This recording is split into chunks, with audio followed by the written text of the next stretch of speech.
ከቤተ ክርስቲያን ስትወጣ ሰላም ያለ ደስታ ያለ መስሎ ትወጣለህ፣ ግን ወጥተህ የምትፈልገውን ደስታ አታገኝ። በመጨረሻም የብላቴናው እግር ተቆረጠ።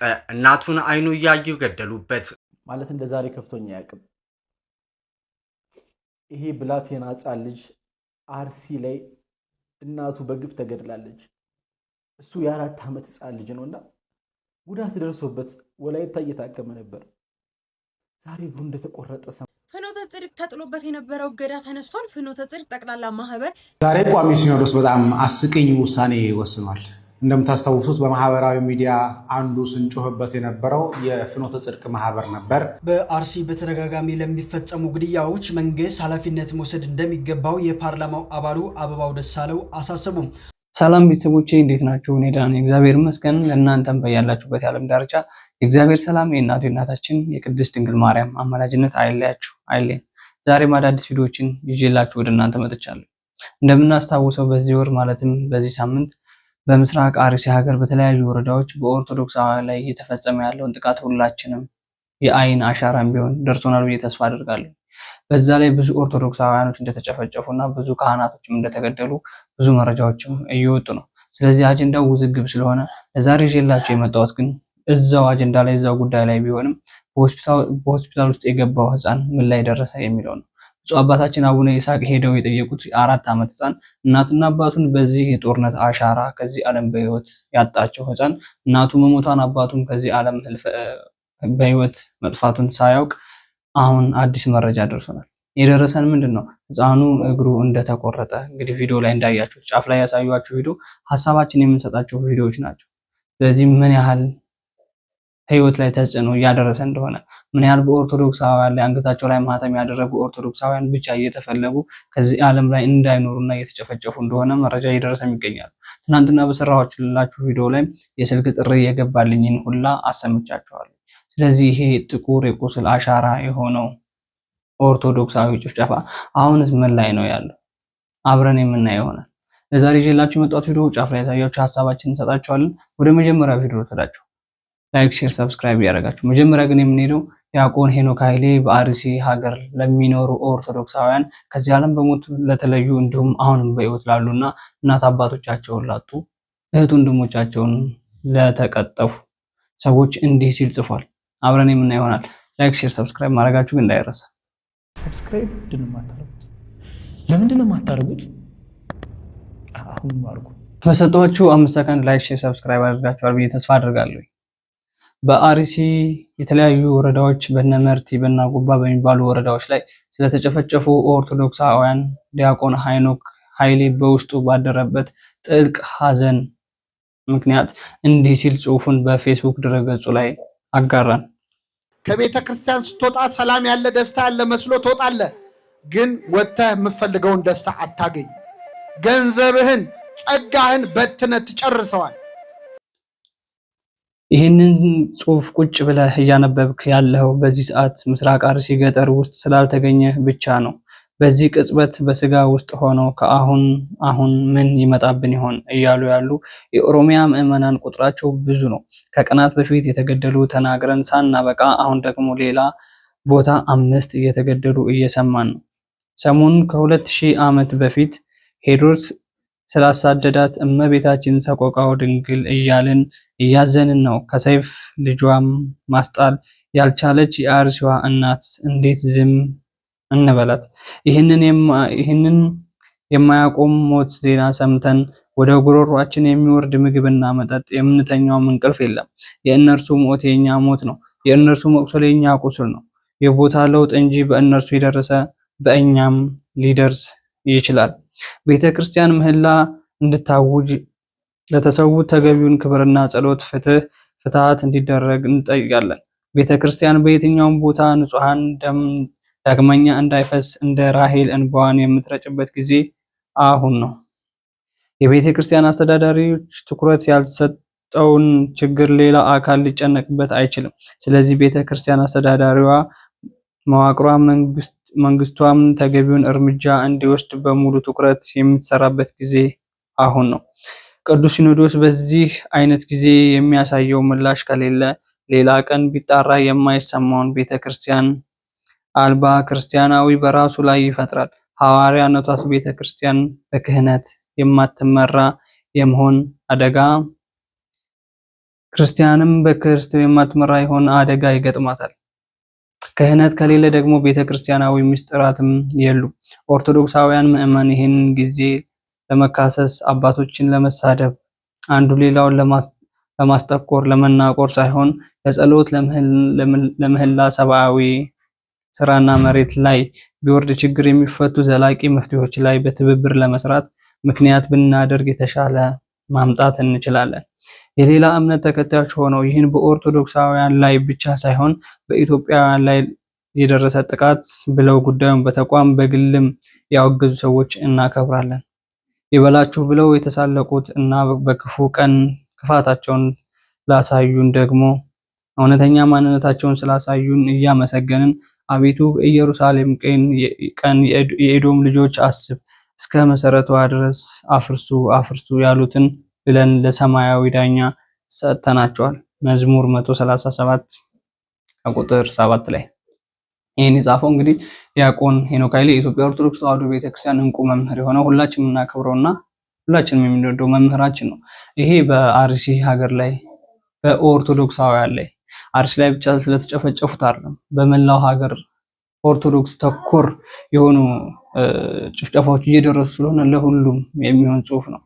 እንግዲህ ሌሎች መምህራኖች ሴት አላችሁ፣ ሌሎች አገልጋዮች ሴት አላችሁ፣ ሌሎች የቤተክርስቲያን አስተዳዳሪዎች፣ ሌሎች ጳጳሶች እናንተን የሚመለከት ነገር አይደለም ማለት ነው። ማለት ዲያቆን ሄኖክ ኃይሌ ብቻ ነው በየመድረኩ እየዞረ የሚያገለግለው።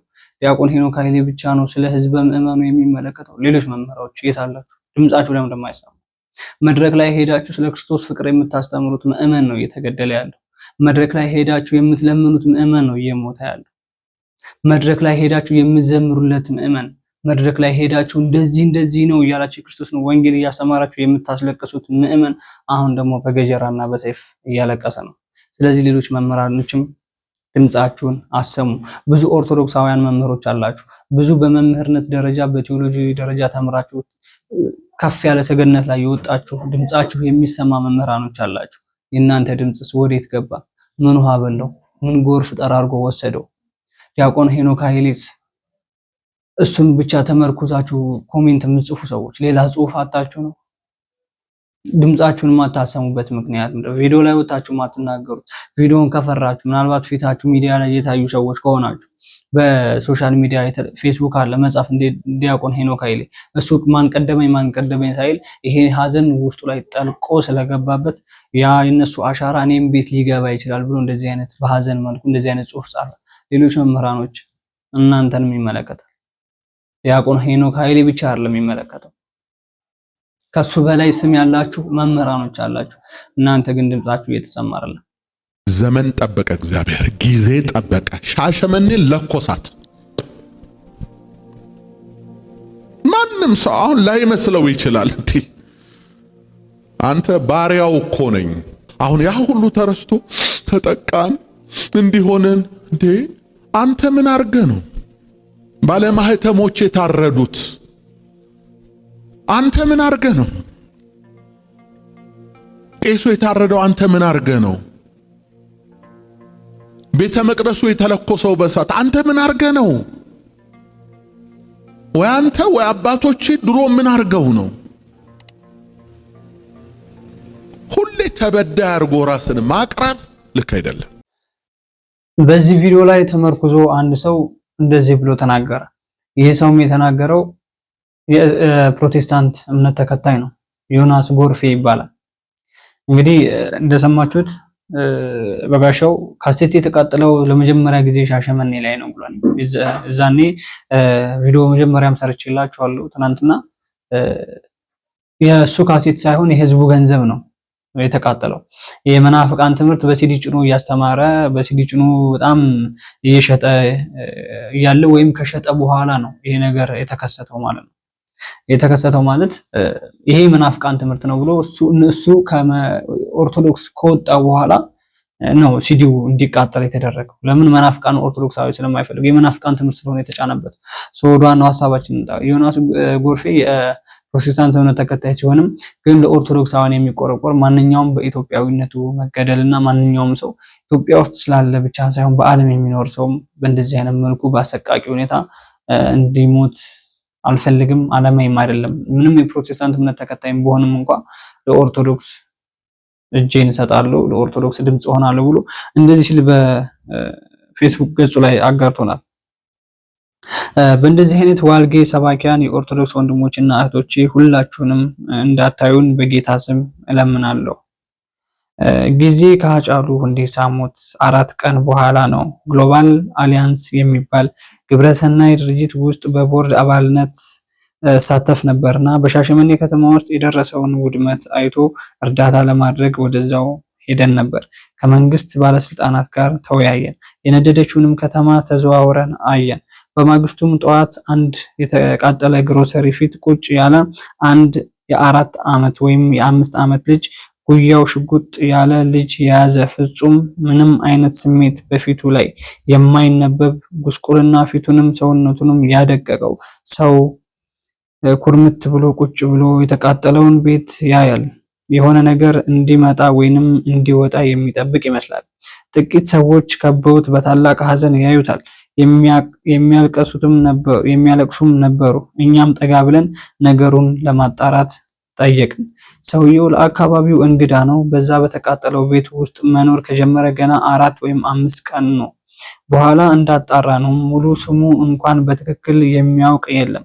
ከደቡብ የኢትዮጵያ ክፍል እንደመጣ አንዳንዶች ይናገሩ ነበር። ለዛም እርግጠኛ አይደሉም። 2 ሴት ልጆች እና ሚስቱ በዚያ ቤት ውስጥ ተቃጥለው ሞተዋል። እንደ ሀገራችን ባህል ድንኳን ተክሎ አብሮም ሐዘን የሚቀመጥ አንድ እንኳን የሚያውቀው ሰው የለም። ቀን ቢያልፍልኝ ብሎ የመጣ ምስኪን ድሃ ነው። ከሰውየው ፊት የሚወርድ ዘለላ እንባ የለም። አንዲት ቃል ከአፉ አይወጣም። ዝም ብሎ ልጁን ከጉያው ሸጉጦ በድን መስሎ ተቀምጧል። እንግዲህ በጋሻው ይህን ሰው ነው እግዚአብሔር ፍርዱን አመጣብህ ያለው። ይህንን ሰው ነው ቁጣው ነደደብህ ያለው። ሆስፒታል ስጎበኝ በደረሰባት አደጋ ምናልባት እስከ እድሜ ልክ መጨረሻ አይነ ስውር የምትሆን ሕፃን ልጅ ለቅሶና የእናቷን ሳጋ የሚያብስ የጠፋባት እናት ነው። የፈጣሪ ቁጣ ተንቦገቦገብሽ አላት። ለእኔ የገባኝ የክርስቶስ መልእክት ግን ምህረቱ ከልጅ ልጅም ልጅ ነው። እርሱ እኔ 70 ጊዜ 70 በቀን ምህረት እንዳደርግ ያስተማረኝ ጌታ እሱ 700 ጊዜ 700 በቀን ምህረት ሊያደርግልኝ በጸጋውና በጸጋው ብቻ በፈሰሰው በዚያ ደሙ እንደሚያየኝ ቃሉን በሰጠኝ በእርሱ እታመናለሁ።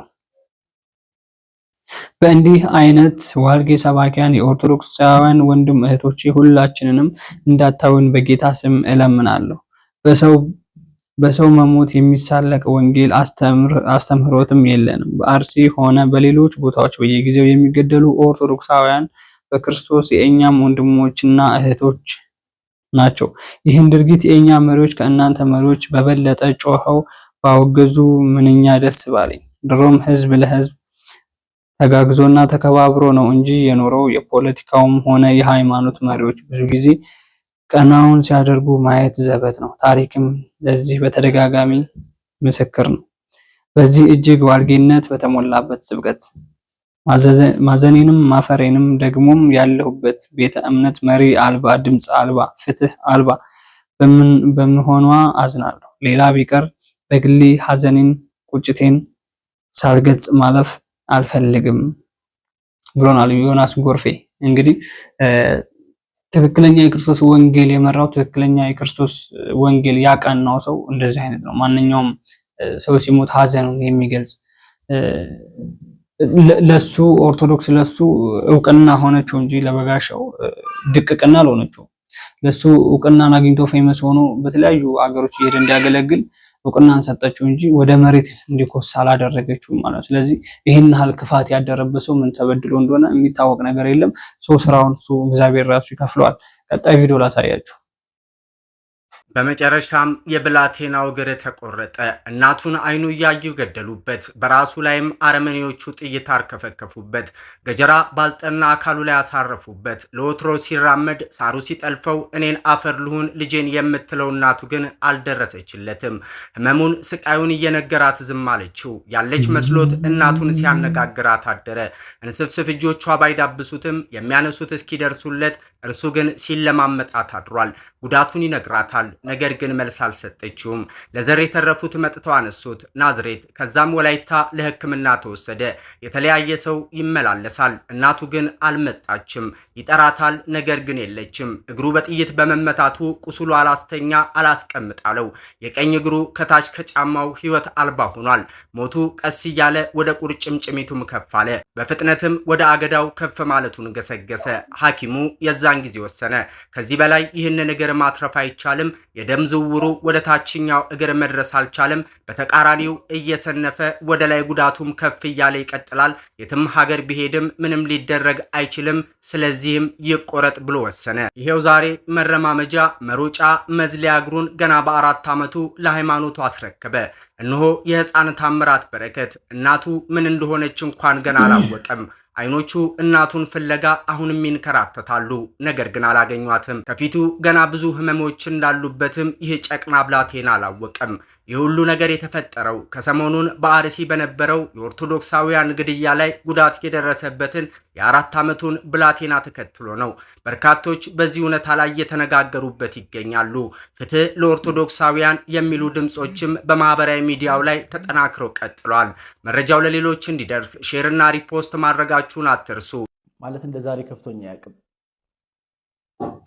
ይሄ ብላቴና ሕፃን ልጅ አርሲ ላይ እናቱ በግፍ ተገድላለች። እሱ የ4 ዓመት ሕፃን ልጅ ነውና ጉዳት ደርሶበት ወላይታ እየታከመ ነበር። ዛሬ እግሩ እንደተቆረጠ ሰማን።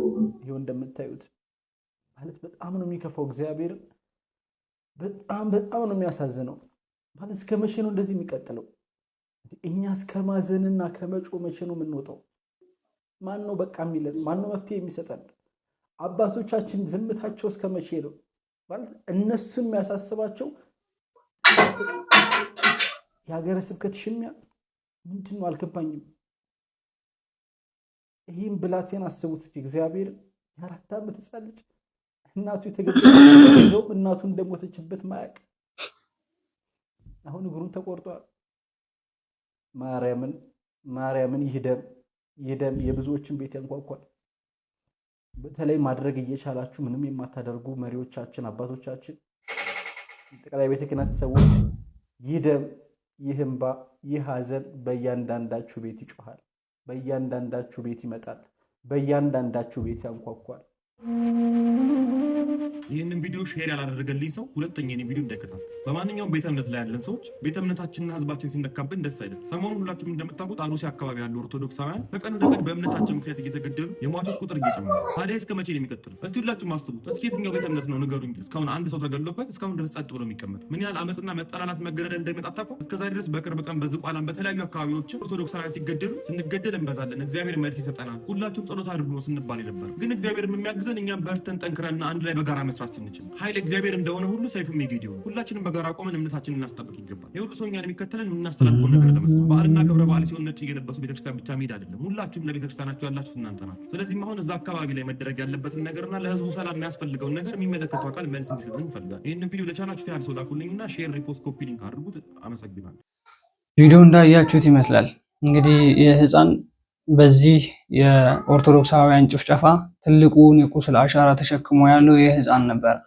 ሆስፒታል በገባ ጊዜም ብፁዕ አባታችን አቡነ ይስሐቅ ሄደው ጠይቀውት ነበር ባለበት ቦታ። ከወጣቶችም ስለ ቤተክርስቲያን የሚቆረቆሩ ስለ ሃይማኖታቸው አንገታቸውን የሚሰጡ እነ ባሩኬም ባሉበት ቦታ እነ አክሊለም ልደተ ቃልም ሄደው ጠይቀውት ነበር። በሚታከምበት ቦታ አዲስ አበባ ውስጥ አይደለም ወላይታ ላይ ይመስለኛል እየታከመ የነበረውና ሜቢ እዛ ሐኪም ቤት ካለ በኋላም ከታች መዳፉ አካባቢ ነበረ የተመጣው። ወደ ቁርጭምጭሚቱ ወጣ፣ ከዛ ወደ አገዳው ላይ ወጣ ነው እየተባለ ያለው። ስለዚህ በትናንትናው ዕለት ነው እግሩ እንዲቆረጥ የተፈረደበትም እግሩም የተቆረጠው ማለት ነው። ስለዚህ ብፁዕ አባታችን አቡነ ይስሐቅ የምር እድሜ ከጤና ጋር ይስጣችሁ። ይህ ህፃን እንግዲህ እናትና አባቶቹ እንደሞቱ አያውቁም። ገና 4 ዓመት ህፃን ነው። ገና ምንም ጨቅላ እድሜ ላይ ያለ ሰው ነው። አይኑን እያንከባለለ ሰዎች ሊጠይቁት ሲመጡ የሚያሳዝን አይኖቹን ሰዎቹን እያየ የሚያስለቅስ ህፃን ልጅ ነው። ስለዚህ ከባድ ስሜት ነው። በተለይ እንደዚህ ገና በዚህ እድሜ በእንደዚህ አስከፊ በሆነ ደረጃ አንገት ላይ ግድ ማህተም ስላደረግ ተብሎ እናትና አባትን ተነጥቀ፣ ይሄ ልጅ ቀጣይ ማረፊያው ምንድነው? በቃ እናትና አባቶቹን ከተነጠቀ በቂ ነበር እኮ እግሩም ይሄን ያህል ባይደርስበት ማለት ነው። ስለዚህ ምን አይነት ስሜት ነው እየተሰማችሁ ያላችሁ? ለዛ ነው ድምጽ ለምንድነው የማሰጡት አባቶች፣ የቤተክርስቲያን አገልጋዮች ለምንድነው ድምጽ የማሰጡት የማትሆኑት እያለ እናንተን የምንወቅሰውና እናንተን የምንጮኸው ለዛ ነው። ቀጣይ እናንተ ቤት ሊገባ ይችላል። አሁን እነሱ ቤት ስላለ ብቻ ከንፈራችንን መጠን የምናልፍበት ጊዜ አይደለም። ስለ ቤተክርስቲያናችንና ስለተጨፈጨፉ ኦርቶዶክሳውያን ድምጽ የምንሰጥበት ጊዜ አሁን ነው። ነገ ከነገ ወዲያ በእኛ ላይ በሚደርሰው ነገር ዋስትና የሚወስድልን ሰው የለም። ብፁዓን አባቶች እንደምታያቸው ናቸው። የቤተክርስቲያን አገልጋዮች ተነስተው ሁላ ነው እየወቀሷቸው ያሉት። ለምን? ድምጻቸው እየጠፋ ስለሆነ፣ ለምን? መናገር ስላልቻሉ። የአርሲ ሀገረ ስብከት ብፁዕ አባታችን አቡነ ያሬድ ራሱ ድምጻቸው የለም። እነሱን የሚመለከት ነገር ነበረ። ብፁዕ አባታችን አቡነ ይስሐቅን አይደለም ነበር የሚመለከተው፣ ሌሎች አባቶችን አልነበረም የሚመለከተው። ስለዚህ በየሀገረ ስብከቱ ስልጣን ላይ የተቀመጡ ብፁዓን አባቶችም ድምጻቸውን አጥፍተዋል። እንግዲህ ተጨፍጭፈው እስኪያልቁ ድረስ መሰለኝ ካለቁ በኋላ ለማንኛው ህዝብ እንደሆነ መግለጫ የሚወጣው፣ ማንኛው ህዝብ እንደሆነ የሚባረኩት፣ ማንኛውን ህዝብ እንደሆነ የሚጠብቁት፣ ማንኛውን መንጋ እንደሆነ የሚሰበስቡት እንግዲህ እግዚአብሔር ነው የሚያውቀው። ስለዚህ የምር ከልብ ነው ያዘንነው። ቲክቶክ ላይ በጣም መነጋገሪያ ይሆናል የዚህ ልጅ እግር መቆረጥ። አባታችን አቡነ ይስሐቅ ለመታከሚያ የሆነው ዘንድ ብለው 70 ሺህ ሰጥተውት ነበረ በሰዓቱ። ይህን ነገር ያደረገ ሌላ ሰው የለም። ይህን ነገር እንደ ሐሳብ ራሱ ያነሳ ሌላ ብፁዓን አባት የለም። እነሱ ከሌሎቹ ከብፁዓን አባት በምን ተለይተው ነው ሌሎቹ ከብፁዕ አባታችን ከአቡነ ይስሐቅ? ግድያ ቢመጣ ከብፁዕ አባታችን ከአቡነ ይስሐቅ ይበልጣል? መታረድ መገረፍ ቢመጣ ከነሱ ይበልጣል? ምንድነው ያስፈራቸው የነሱ ነገር? የዚህ ህፃን ልጅ መንገላታት፣ የዚህ ህፃን ልጅ ገና በዚህ እድሜ የእናትና የአባቱን ህይወት ማጣቱ፣ የዚህ ህፃን ልጅ ገና በዚህ እድሜ እግሩ መቆረጡ የሚያንገበግባችሁ ነገር የለም? አያቃጥላችሁም? ስለዚህ ድምጻችሁን ለምን ደግሞ አታሰሙት? ሌሎች አገልጋዮች መድረኩ ይቅርባችሁ። በዚህ ሰዓት ሌሎች አገልጋዮች፣ በዚህ ሰዓት ጉባኤ ይቅርባችሁ። ቤተክርስቲያን አስተዳዳሪዎች በዚህ ሰዓት ገንዘብ መሰብሰቡ ይቅርባችሁ። ህዝብ ካለ ነው ገንዘብ መሰብሰቡት። ህዝብ ካለ ነው የምንለምኑት። ህዝብ ካለ ነው መድረክ ላይ ማይክራፎን ማይክና ምን ታርቦ የሚወጣው። ህዝብ ካለ ነው ታቦት የምታነግሱት። ስለዚህ ባካችሁ አሁንም ጊዜው ገና ነው፣ ድምጻችሁን አሰሙ። በአርሲ በተደጋጋሚ ለሚፈጸሙ ግድያዎች መንግስት ኃላፊነት መውሰድ እንደሚገባው የፓርላማው አባሉ አበባው ደሳለው አሳሰቡ። ሃይማኖትን መሰረት ያደረገ ጥቃት እንዲቆም እኔም በሆን ቀደም ብዬ ለጠቅላይ ሚኒስትሩ በፓርላማ ጥያቄ አቅርቤ ነበረ። ይህን መሰል ጥቃት በአካባቢው በተደጋጋሚ እንደሚፈጸምም ገልጿል። ለዚህም ዋነኛው ምክንያት የአካባቢው አመራሮች ችግሩን ለመቅረፍ ፍላጎትና እንዲሁም ደግሞ ቁርጠኝነት ስለሌላቸው ነው ባይ ናቸው። በቀጣይ ግን መንግስት ችግሩን መፍታት ካልቻለ ሰዎች ተፈጥሯዊ የሆነውን ራሳቸውን የመከላከል መብት ተጠቅመው ራሳቸው እንዲከላከሉ ሊያስታጥቃቸው ይገባል፣ አሊያም ደግሞ በራሳቸው እንዲታጠቁ ማድረግ ይኖርበታል ሲሉ እንግዲህ የፓርላማ አባሉ አሉን ከምንላቸው ሰዎችና ጠቅላይ ሚኒስትራችን እንግዲህ እንደመልስ አሁን በባለፈው የሰማነው ማውቀው ነገር የለም አይነት ነገር ነው። ከብፁዕ አባታችን ከአቡነ ያሬድም ከአርሲ ሀገረ ስብከት ሊቀ ጳጳስም የሰማነው እየሞቱ ያሉት የተገደሉ ያሉት ኦርቶዶክሳውያን ይሁኑ አይሁኑ ማውቀው ነገር የለም። ተመሳሳይ ቃል ከጠቅላይ ሚኒስትር ጋር ይሄን ነገር ነው እየሰማን ያለ ነው። አበባው ደሳለኝ ግን እንደዚህ ብሎ ተናግሮ ነበር። በአርሲና በተለያዩ ሀገሮች ላይ የሚደርሱ ጥቃት እንዲቆም ስለዚህ እጃቸውን አስገቡ እያሉ ፓርላማ ላይም የተናገሩበት አጋጣሚ ነበረ። ግን ያ ነገር ከተናገረ ራሱ ሳምንት ሳይሆነው ነው ይሄ ነገር እየተፈጠረ ያለው ማለት ነው። ስለዚህ እነሱ ተናግረውታልና እስኪ ይውጣላቸው አይነት ነገር ይመስለኛል። በነገራችን ላይ እዛ ሀገር ላይ የምንወቅሰው አካል ከሌ ነው ተብሎ ስላልተባለ ነው እንጂ እስልምና እምነት ተከታዮች ናቸው ገዳዮቻችን የእስልምና እምነት ተከታዮች ናቸው። ከወረዳው ስራ አስኪያጅ ጀምሮ ከወረዳው አስተዳዳሪ ጀምሮ የተናገሩት ነገር አለ። እዚህ ሀገር ላይ ምንም አይነት ነገር የለም። ህዝቡ እርስ በርስ ከመዋደድና ከመፈቃቀር እርስ በርስ ያለን ነገር ተጋግዞ ሀገሪቷን ወደ ልማት ከመምራት ውጪ ምንም አይነት ነገር የለም ብሎ ነው የተናገረው። አስተዳዳሪው ግን የእስልምና እምነት ተከታይ ነው። ስለዚህ መካነ ሰላም ላይ እንደዚህ አይነት ነገር ተደርጓል ከተባለ ወር አልሞላውም። ስለዚህ እኛ ስዛ ለምን አናደርግም አይነት ነገር ነው። በእርግጠኝነት ይሄ ነው ለምን ሀገሪቷ ላይ ብዛት እስልምና እምነት ተከታዮች ስለሚኖሩ ኦርቶዶክሳውያን በእንደዚህ አይነት መልኩ ነው እየተጠቃነ ያለ ነው። አንድ ሀገር ላይ የሆነ አጀንዳ ሲቀሰቀስ ወደ ፖለቲካ ውስጥ ኦርቶዶክስን ለማጥፋት ሲፈልግ አንድ ሀገር ላይ የሆነ እስልምናን ይገሉና ከዛም በኋላ እዛ ሀገር ላይ እኮ የገደሏቸው የኦርቶዶክስ እምነት ተከታዮች ናቸው። ስለዚህ እናንተ እዛ ያሉትን ለምን አታጠቁም አይነት ነገር ነው። ይሄ በግልጽ እየተሰራ ያለ ነገር ነው። ለምን ኦርቶዶክስን የማጥፋት ዘመቻ ስለሆነ የተሰራው። የኛ ዝምታችን ስለበዛ፣ የኛ ጸጥ ማለታችን ስለበዛ፣ እኛ አባቶቻችን ምኖቻችን ለይተን ስላላወቅን፣ የቤተክርስቲያን መንግስት የተባሉትን አባቶች ለይተን ማወቅ ስላልቻል፣ በዚህ ሰዓት ቤተክርስቲያኒቷን የሚመራት አካል ማን እንደሆነ ስላልታወቀ፣ አስተዳዳሪ አላት ይባላል፣ ብፁዓን አባት አላት ይባላል፣ ቋሚ ሲኖዶስ አላት ይባላል። ግን ሰላም ሲሆን ብቻ ነው ህዝብ ወደ መለመን፣ ሰላም ሲሆን ምንም ነገር በሌላ ጊዜ ጸጥ በተባለ ጊዜ ብቻ ህዝብ ለመለመን ሁሉም ሰው ሁሉም የቤተክርስቲያን አባት ይሄን አሰሩ፣ ይሄን አድርጉ እየተባለ ገንዘብ ለመሰብሰብ ብቻ ሩጫ እየተደረገበት ያለበት ሰዓት ነው። ኦርቶዶክሳውያን ላይ የሆነ ነገር ሲደርስ ግን ጸጥ የሚባል ነገር አለ። ጸጥ መድረክ ላይ ብቻ እንደዚህ ሆኑ እያሉ ማስተማር፣ እንደዚህ ሀገር ላይ ተጨፈጨፉ ስለዚህ ምናምን ብሎ እችን 10 ደቂቃ 20 ደቂቃ አስተምሮ ከዛም በኋላም ወደ ልመና ነው የሚኬድበት ሰዓት ላይ ነው ያለው። ስለዚህ የነሱ ደም የእናንተም ደም ሊሆን ይገባል። እናንተ የምትለምኑት ህዝብ ነው እየተገደለ ያለው። ለእናንተ ደሞዝ የሚከፍላችሁ ህዝብ ነው እየታረደ ያለው። እናንተን የሚጠብቃችሁ ህዝብ ነው እየተገደለ ያለው። እናንተ ላይ የሆነ ነገር ቢደርስ ህዝቡ ነው ቀድሞ የሚወጣው፣ ሌሎች አካሎች አሉ። ስለዚህ ይሄን ነገር የምታወግዙ ብዙ ቤተ እምነቶች ትኖራላችሁ ብዬ አስባለሁ። ከፕሮቴስታንቶች መልካም ወንድሞች አሉ። አንድ ጽሑፍ የጻፈ ወንድም ያለ እግዚአብሔር እንግዲህ እድሜና ጤና ይስጥ። ቀጣይ ላነብላችሁ እችላለሁ። ስለዚህ እናመሰግናለን። አሁንም ድምፁን ሌሎች ቤተ እምነት ውስጥ ያላችሁ በሌላ ቤተ እምነት ሆናችሁ ግን ስለ ኦርቶዶክስ የምትቆረቆሩ ስለ ኢትዮጵያዊ ብቻ ስለሆኑ የሞቱት ሰዎች ድምጻችሁ ማሰማት የምትፈልጉ ሰዎች አሁንም ድምጻችሁን አሰሙ። ጊዜው ገና ነው እላለሁ። ቀጣይ ቪዲዮ እስኪ ላሳያችሁ።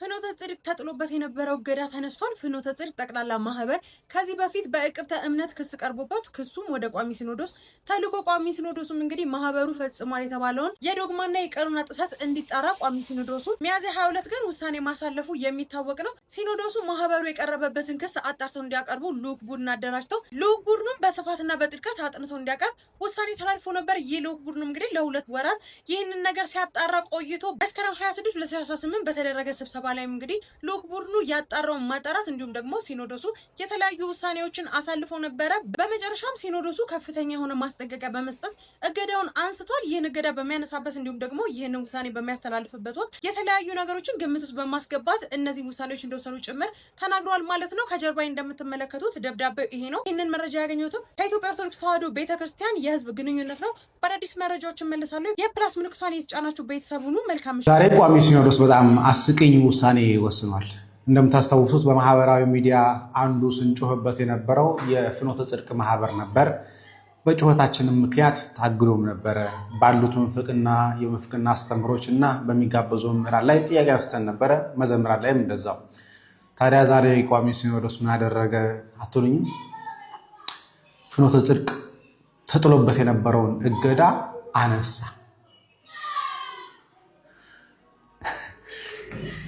እንዲህ ነው የተለያየ አይደል? ህዝቡ ይሄ ማህበር ምንፍቅና ያስተምራል እባክዎ ይታየልን ሲባል አይ ብር አላቸው ባለሀብቶች ስለሆኑ ችግር የለውም እስከነ ምንፍቅናቸውም ቢሆን እንቀበላቸዋለን፣ ጫውታ እየተጫወቱ ያሉት። እንዲህ ነው የተለያየ ነው። አንዱ ወደዚህ ይሄዳል፣ አንዱ ወደዚህ ይሄዳል። ብቻ ባለሀብት ሁን እንጂ ቤተክርስቲያን ውስጥ የፈለግከውን ምንፍቅና ብታስተምር ችግር የለውም። 3 ሊቃነ ጳጳሳት እንኳን እዛ ሄደው ያስተማሩት ምንፍቅና እንኳን መታረም እንዳለባቸው ተነግሮ በአደባባይ ወጥተው ይቅርታ እንዲጠይቁ ቢነገራቸውም እስካሁን ድረስ ግን አልተደረገም። የኛ አባቶች ማለት እነኚህ ናቸው። በፍኖተ ጽድቅ ጉዳይ ከትናንት ወዲያ ይመስለኛል እኔም ቪዲዮ ሰርቼ ነበረ። ሱፐር ደብል ቲ የሚባል ድርጅት ከፍኖተ ጽድቅ ሚዲያ ማህበር ጋር የተሳሰረ ነው። የአንድ ፍኖተ ጽድቅ ሚዲያም የኦርቶዶክስ ነው ተብሎ በኦርቶዶክስ ውስጥ የተሸሸገውም እና ሱፐር ደብልቲም ድርጅቱ አንድ ነው። እዛ ሱፐር ደብልቲ ድርጅት ውስጥ ግን የድርጅቱ ሰራተኞች በጣም የተደበደቡ እንደሆነ፣ ካረፈዱ ከስራ እንደሚባረሩ፣ እንደሚቀጡላ መረጃ ደርሶን ነበር። አሁን ስለዛ ሳይሆን ስለ ፍኖተ ጽድቅ ነው የምናወራው። ፍኖተ ጽድቅን ከአሁን በፊት ህዝበ ምዕመኑ እንዲጠላው የተደረገበት አጋጣሚ ነበረ። ፍኖተ ጽድቅ ተሐድሶ ነው፣ ፍኖተ ጽድቅ መናፍቅ ነው ተብሎ ዘማሪዎቹ ራሱ እዛ ፍኖተ ጽድቅ ሚዲያ ላይ ሄደው በሚዘምሩ ጊዜ ለምን ተብሎላ ከቤተክርስቲያን አገልግሎት የተወሰነ ጊዜ እንዲታገዱ ምናምን ሁላ የተደረገበት ነበር። ፍኖተ ጽድቅ ህዝቡ ማህበረሰብ ውስጥ ኦርቶዶክሳውያን ውስጥ የገባው መናፍቅ በሚለው በቀይ እስክሪብቶ ተጽፎ አይሚሯቸው ላይ የቀረ ነገር አለ። ቅዱስ ሲኖዶስ እንደፈለገ ያወግዟል፣ እንደፈለገ ያመጣል። አሁን ለቤተክርስቲያን ስራ ይለዋል፣ ቀጣይ ደግሞ ከቤተክርስቲያን ውጣ ይለዋል። እንደዚህ በቤተክርስቲያን ውስጥ ቤተክርስቲያንን በሚመሩ ብፁዓን አባቶች በቅዱስ ሲኖዶስ ውስጥ እንደዚህ አይነት ምልልስ ያለው ነገር ነው። ስለዚህ አሁን ያለው ገንዘብ የት ነው? ፍኖተ ጽድቅ ነው። ገንዘብ በሚሰጣቸው ጊዜ ውግዘቱን አንስተናልና ወደ ቤተክርስቲያን ተመልሰ ሚዲያህን መስራት ትችላለህ የሚባል ነገር አለ። ለህዝበ ምዕመኑ ግን ህዝበ ምዕመኑ መርዝ ሆኖ እንዲያዩት የሚያደርጉት ነገር ደግሞ ፍኖተ ጽድቅን እንዳታዩ፣ ፍኖተ ጽድቅ ላይ እንዳትሄዱ ምናምን የሚባል ነገር። ፍኖተ ጽድቅ ሚዲያ ነፍ ዘማሪያኖችን ወስዶ እዛ የሚያገለግሉ ነበር። እዛ መድረክ ውስጥ እዛ አዳራሽ ውስጥ ግን ስለ እመቤታችን ወይም ስለ ሌሎች ስለ ጻድቃን ስለ ሰማዕታቶች መዝሙር ተዘምሮ አይታወቅም ነበር። የሆነ ጊዜ አዋጅ ወጣ። አዋጁ ለምንድን ነው እዛ ላይ የእመቤታችንና የጻድቃን ሰማዕታቶች ዝማሬ የማይዘመረው ተባለ። አንዱ ለመዝሙሮች መዘመር ላውም ፌመስ የሆኑ አገልጋዮች በመድረክ ላይ ተጠርተው እንዲያገለግሉ ተጠርተው ግዴታ መዘመር ስላለባቸው ዘመሩ። ብፁዓን አባቶች በገንዘብ የሚገዙበት ጊዜ በገንዘብ ይሰበስባቸዋል፣ ይወስዳቸዋል። እዛ ገንዘብ ስላለ ፍኖተ ጽድቅ ላይ ይሄዳሉ። ገንዘብ ሲሰጣቸው ውግዘቱን ያነሱለታል። በባለፈው ብፁዕ አባታችን አቡነ ገብርኤል እዛ መድረክ ላይ አስተምረው ነው የተወገዙት። ህዝቡ ነው ያወገዛቸው፣ ቅዱስ ሲኖዶስ አይደለም ያወገዛቸው። ያስተካክሉ ይታረሙ ተብሎ ራሱ ምንም አይነት እርማት እንዳልተሰጣቸው ነው እየተሰማ ያለው። ስለዚህ ልዩነታችን ከህዝቡና ቅዱስ ሲኖዶስ በጣም ሰፊ ልዩነት ነው ያለው። ትክክለኛውን ስራ እየሰራው ቅዱስ ሲኖዶስ ሳይሆን ህዝቡ ነው። ማውገዝ ያለበትን አካል ያወግዛል፣ ማየት ያለበትን ነገር ያያል። ፍኖተ ጽድቅን መከተል የሚፈልግ መከተል ይችላል፣ መከተል የማይፈልግ ደግሞ እኔ ኦርቶዶክስ ነኝ የሚል ወይንም እንደዚህ አይነት ነገር አይመቸኝም፣ ይሄ ወደ ተሐድሶ እየመራኝ ነው የሚል ሰው ደግሞ ከኦርቶዶክስ ከቤተክርስቲያኗ ጋር ይቀጥላል ማለት ነው። ስለዚህ ህዝቡን እነሱ ተወዛግበው ህዝቡን ያወዛግበው ያሉት ቅዱስ ሲኖዶስ ውስጥ ያሉ ብፁዓን አባቶች ናቸው። በገንዘብ የሚመሩ በገንዘብ የሚደለሉ ብፁዓን አባቶች ህዝቡን አወዛግበው እነሱም ይወዛገባሉ። እነሱ ህዝቡን ይዘው ገደል ውስጥ ይገባሉ፣ ተመልሰው ህዝቡን ከገደል ለመውጣት ይፈልጋሉ። ግማሹ ህዝብ እዛው ይቀራል። ለምን? እነሱ የበሉትን ገንዘብ ለምንድን ነው ሌሎች አገልጋዮች የማይበሉት? እዛ ሄደው በቃ ትክክል ነው መሆን አለበት። በኢትዮጵያ ኦርቶዶክስ ተዋሕዶ ቤተክርስቲያን ዘማሪ ሆነ እዛ ላይ ፌመስ ዘማሪዎች ሆኑ እዛ ፍኖተ ጽድቅ ላይ ሄደው ያልዘመሩ ዘማሪያኖች የሉ። ያኔ ነበር ውግዘቱ የተጀመረው። ያኔ ነው ፍኖተ ጽድቅ ሚዲያ የመናፍቅ ነው የተባለው። ከዛ ከተወገዘ በኋላ እንደገና ውግዘቱ ተነሳለትና ብፁዓን አባቶች ሄደው ተሰብስበው ብፁዕ አባታችን አቡነ ገብርኤል እዛ ላይ ቋሚ ለአገልግሎት ሆነው ተቀጥረው ነበር፣ እዛ ያገለገሉ ነበር። ከዛም በኋላ ብፁዕ አባታችን አቡነ ገብርኤል በአንድም በሌላ ምክንያት ስለ ቤዛዊት አስተምረው ማርያም ቤዛዊት አይደለችም ወይም አትባልም ብለው እነሱ እንዲታረሙ ተደረገ። ሌላ አገልጋይ ቢሆን ጭራሽ እንዲወገዝ ነበር የሚደረገው። ግን ውስጥ ላይ ያለው ሽኩቻ፣ ውስጥ ላይ ያለው እርስ በርስ የመተዋወቅ ነገር ስላለ እንደዚህ አይነት ስህተት የሆነ አስተምሮ እያስተማሩ ለህዝቡ ውስጥ ሰርጾ ገብቶ የሚቀር ነገር እያስተማሩ ቅዱስ ሲኖዶስ ዝም ነው የሚለው። ህዝቡ ነው ትክክለኛ ስራ እየሰራ ያለው ምንለው ለዛ ነው። እርማት ለምን እንደማይሰጣቸው ውግዘቱስ ለምንድን ነው የተነሳው? የፍኖተ ጽድቅ ውግዘት ለምንድን ነው የተነሳው? ለህዝቡ የሚያስተምረው ትክክለኛ ወንጌል ነው እንዴ? ነው ባለሀብት ስለሆነ ድርጅት ስላለው ምናምን ነገር? ብፁዓን አባቶች በቃ አሁን በገንዘብ ነው እየተመሩ ያሉት። ከፍኖተ ጽድቅ አጀንዳ ይልቅ አሁን ያለው የኦርቶዶክሳውያን ሞት አጀንዳ አይበቃም? አይብስምም? አሁን ፍኖተ ጽድቅ ነው የሚያዋጣችሁ? ፍኖተ ጽድቅ ሚዲያ ካልታየ እኮ 5 ሳንቲም ገበያ ያገኝ ካልታየ። የሚያዩ ደግሞ የኦርቶዶክሳውያን ህዝብ ነው። ስለዚህ እናንተ የምትለምኑት ህዝብ አይበስም? ለእናንተ ካለው ላይ ከላቡ ላይ እንደው ክርስቶስ ቀጣይ እኮ ጥፍ አድርጎ ይሰጠኛል ብሎ አምኖ ከኪሱ አውጥቶ የሚሰጥ ህዝብ አይበስም? እየሞተ ያለው ህዝብ። ነገ ፍኖተ ጽድቅ ነው የምትለምኑት? ፍኖተ ጽድቅ አዳራሽ ውስጥ ገብታችሁ ማንን ነው የምትለምኑት? ህዝብ እኮ ነው የምትለምኑት።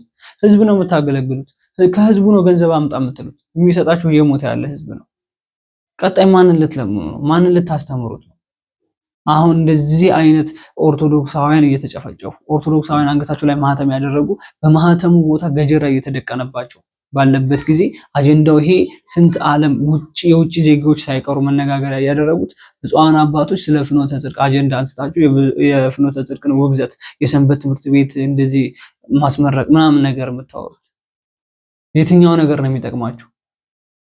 አሁን እኮ ገዳዮቹ አይደለም ተወቃሽ ሊሆኑ ያሉት፣ ገዳዮቹ ብፁዓን አባቶች ናቸው እየተባሉ ነው። ገዳዮቹ የቤተክርስቲያን ብፁዓን አባቶች ናቸው እየተባለ ነው። መልሳቸው ምንድነው? ምንም መልስ የለም። ግን አንድ ብፁዓን አባት መድረክ ላይ በሄደ ጊዜ በቃ ለማልቀስም እንባንባ የሚላቸው ነገር አለ። ሲባል ሞታቸው በቃ አሳዝኖኝ እኮ ነው የነሱ መጨፍጨፍ፣ የኛ ኦርቶዶክሳውያን ሆነ ምናምን ድምጽ ሳንሆናቸው ካለፈ በኋላ እንደዚህ የሚሉት ነገር፣ ካለፈ በኋላ አዋጅ የሚያወጡት ነገር፣ የጸሎተ ፍትሐት እንኳን ይደረግላቸው ተብሎ ድምጽ በተወጣ ጊዜ የለም ዝም ነው የተባለው። ስለዚህ አጀንዳውን ቀይረው፣ ስለዚህ ገዳዮቻችን ውስጥ ያላችሁ ቤተክርስቲያን ውስጥ ያላችሁ ሰዎች ናቸው ማለት ነው። የሞት አጀንዳ እያለ የቤተክርስቲያን የገዳማውያን እየተቃጠሉ፣ ገዳማውያን እየተሰደዱ፣ ገዳም እየተቃጠለ፣ ቤተክርስቲያን እየፈረሰ፣ ካህናቶች እየታረዱ እየተገደሉ፣ በቀን 10-20 ምዕመኖች ኦርቶዶክሳውያን አንገታቸው ላይ ማህተም ያደረጉ ሰዎች ብቻ። ለዚህ ነው ድምጽ የሚሆነው መሆን ያለበት? ይሄ ነው አጀንዳ መውጣት ያለበት? ለዚህ ነው ሰላማዊ ሰልፍ የሚያስፈልገው? ወይስ የፍኖተ ጽድቅን ውግዘት ማንሳት ነው ትልቁ ነገር? የሚሻለው የትኛው ነው? የሚሻለው እናንተ መርጣችሁታል። ለዛ ነው አባትነታችሁን በተግባር አሳዩ የምንለው። ለዛ ነው ቤተክርስቲያኒቷ አባት የላትም ብለው ሰላማዊ ሰልፍ እየወጡ ያሉት። ስለተገደሉት ተቆርቁሮ ስለተገደሉት አይደለም ድምጽ እየሆኑ ያሉት። ገዳዮቻችን አባቶቻችን ናቸው፣ ቤተክርስቲያን አባት የላትም እያሉ ወጣቱ ሰላማዊ ሰልፍ ወጣው። ለዛ ነው ትክክል ናቸው፣ ደግሞ እንደግፋቸዋለን። ለምን ድምጽ እየሆኑ አይደለማ? መምህሮች ኢንተርቪው ቀርቦ የራሱ የተናገሩት ነገር አለ፣ በጣም የሚገርም ነገር። ቤተክርስቲያን አባት የላትም እያሉ። ስለዚህ ብዙ እኮ ይሄን የቤተክርስቲያኒትን አባትነት የሚፈልጋል እኮ ቤተክርስቲያኒቷና ህዝበ ምዕመኑ መንጋውን መጠበቅ የሚፈልግ ብዙ ንጹህ የሆኑ አባቶች እኮ አሉ። ለምን ደው ለነሱ ቦታውን ማትለቁላቸው? እነሱን አባራችሁ እነሱን ዳራስ ይዛችሁ እናንተ ተሽከርካሪ ወንበር ላይ ይሄ በኃጢአት እጃችሁ ንጹህን መስቀል ይዛችሁ የትኛውን ህዝብ ባርካችሁ ልታድኑት ነው? መስቀል የጨበጣችሁት እኮ በነገራችን ላይ በእግራችሁ እየሄዳችሁ ህዝቡን እንድትባርኩ ነው፣ ሀገሪቷን እንድትባርኩ ነው። ጥቁር በጥቁር በሆነ መኪና የተንቀሳቀሳችሁ እንድትደባበቁ እኮ አይደለም፣ ድብብቆሽ እንድትጫወቱ እኮ አይደለም። ከማን ጋር ነው ድብብቆሽ የምትጫወቱት? ከህዝብ ምዕመኑ እናንተ ከምትመሩት ህዝብ ጋር፣ ለእናንተ ጉልበታችሁ ላይ ከሚሰግድ ህዝብ ጋር የምትደበቁት፣ ለሚሰግደው ህዝብ፣ ጫማችሁን ለሚስመው ህዝብ። መስቀል ቤተክርስቲያን መስቀል ያስጨበጠቻችሁ ህዝቡን እየባረካችሁ እንድትሄዱ ነው የምናውቀው። በእንደዛ መልክ ነው የምናውቀው። አሁን ግን ይመስለኛል ገዳዮችን መሰለኝ እየባረካችሁ የምትሰዱት። ለምን? ሲሞቱ ዝም እያላችሁ ስለሆነ፣ ሲገደሉ ዝም እያላችሁ ስለሆነ፣ ሲጮሁ ድምጽ እያወጣችሁ ስለሆነ። አረ ድረሱልን የሚል የስልክ ጥሪ እየደረሰን ነው። ድረሱልን፣ እየተጨፈጨፍን ነው። ስለዚህ ብፁዓን አባቶች የት ናቸው? የቤተክርስቲያን አገልጋዮች፣ ዘማሪያኖች፣ ስለ ቤተክርስቲያን የሚመለከታቸው አንገታችሁ ላይ ማህተም ያደረጋችሁ ሄዳችሁ መድረክ ላይ የምትዘምሩት ነገር ስለምንድን ነው? ሰሚው ማን ነው? ለማን ነው? ማን እየሰማችሁ ነው የምትዘምሩት? ህዝብ አይደለም የሚሰማችሁ። ማን እየሰማችሁ ነው የምታስተምሩት? ህዝብ አይደለም። ማንኛውን ነው የምትባርኩት? ህዝቡን አይደለም። ስለዚህ ነገ ህዝብ ቤት አለ። ማን ልትባርኩ ነው? ሜዳውን፣ ሳሩን፣ ቅጠሉን? ቤተክርስቲያን ውስጥ ታቦት ከሌለ ቤተክርስቲያን እኮ ግንብ ነች። ህዝብ ከሌለበት እኮ ቤተክርስቲያን ባዶ ነች። ስለዚህ ብፁዓን አባቶች አባትነታችሁን በተግባር ለህዝቡ አሳዩ። መንጋውን ጠብቁ፣ ነፍሳትን አድኑ። ሹመታችሁ ለዚህ ስለሆነ፣ ሹመታችሁ ለገንዘብ ስብሰባ እኮ አይደለም። ሹመታችሁ ገንዘብ ለመለመን አይደለም። የተሾማችሁት መንጋውን እንድጠብቁ፣ ነፍሳት እንድታድኑ፣ ሀገር እንድትባርኩ፣ ህዝብ እንድትባርኩ ነው። ሌላ ዓላማ አይደለም። ለሌላ ዓላማ አይደለም የተሾማችሁት። ሹመታችሁ ለዚህ ነው የሚያገለግላችሁ። ይበቃኛል። ዛሬ ይሄን አልካወራም። ለዛሬ ይዤላችሁ የመጣሁት ቪዲዮ ይሄንን ይመስላል። ቀጣይ ደግሞ በአዳዲስ መረጃና ቪዲዮ እንገናኛለን። አሁንም ፍትህ ለአርሲ፣ ፍትህ ለኦርቶዶክሳውያን፣ በአርሲ ሀገር ለተጨፈጨፉ ኦርቶዶክሳውያን ጌታችን መድኃኒታችን ኢየሱስ ክርስቶስ ነፍሳቸውን ከደጋጎች ጎን ያስቀምጥልን። ለወዳጅ ለዘመዶቻቸው ደግሞ መጽናናትን እንመኛለን።